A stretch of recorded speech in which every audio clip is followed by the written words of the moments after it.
हवाई जहाज में सफर करने वाले यात्रियों के लिए एक बड़ी खुशखबरी है। जी हां, यात्रियों की सुविधाओं को ध्यान में रखते हुए एयर इंडिया और एयर एशिया ने आपस में एक समझौता किया है।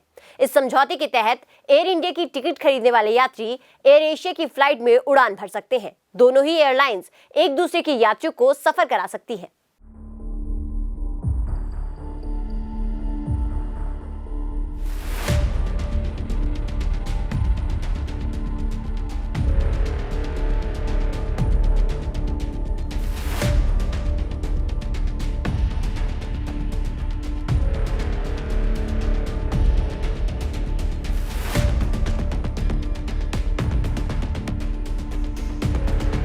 टाटा सन्स के हाथों में एयर इंडिया की कमान आने के बाद कंपनी का पूरा फोकस यात्रियों को किसी भी असुविधा से दूर रखने का है। इसके तहत एक अहम कदम उठाते हुए एयर इंडिया और एयर एशिया में बड़ा करार हुआ है। इसके तहत अब एक एयरलाइन का टिकट लेकर यात्री दूसरी एयरलाइन की फ्लाइट में यात्रा कर सकेंगे।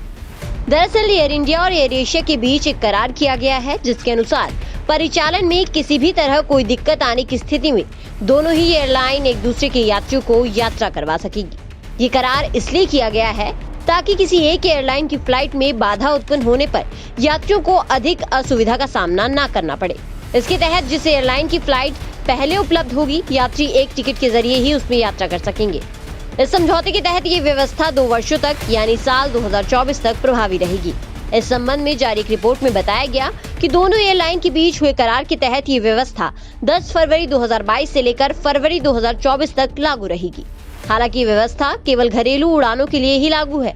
इन दोनों एयरलाइंस ने एक समझौते के माध्यम से IROPS व्यवस्था को अपनाया है, जो किसी एक के परिचालन के बाधित रहने के मामले में यात्रियों को दूसरी एयरलाइन की उड़ानों में स्थानांतरित करने की अनुमति प्रदान करती है। आपको बता दें कि एयर इंडिया और एयर एशिया दोनों ही टाटा ग्रुप का हिस्सा है। टाटा ने अभी हाल ही में सरकार से एयर इंडिया को खरीदकर उसका संचालन शुरू किया है, जबकि एयर एशिया इंडिया में टाटा ग्रुप के पास 83.67% हिस्सेदारी में है। नमक से लेकर ट्रक तक बनाने वाले टाटा समूह ने हाल ही में घाटे में चल रही एयर इंडिया को सरकार से खरीदा है। इस तरह एयर इंडिया 59 साल बाद अपने पुराने मालिक टाटा ग्रुप के पास लौट आई है। इसके साथ ही टाटा ग्रुप की भारतीय विमानन बाजार में 24% हिस्सेदारी हो गई है। यहाँ बता दें कि टाटा ग्रुप और सिंगापुर एयरलाइंस की संयुक्त हिस्सेदारी वाली विस्तारा एयरलाइंस के पास 6% बाजार हिस्सेदारी है। वहीं टाटा ग्रुप की भागीदारी वाली एयर एशिया इंडिया के पास 7% बाजार हिस्सेदारी है।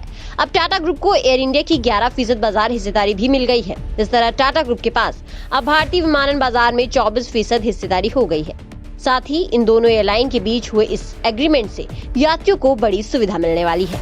News desk, daily India news.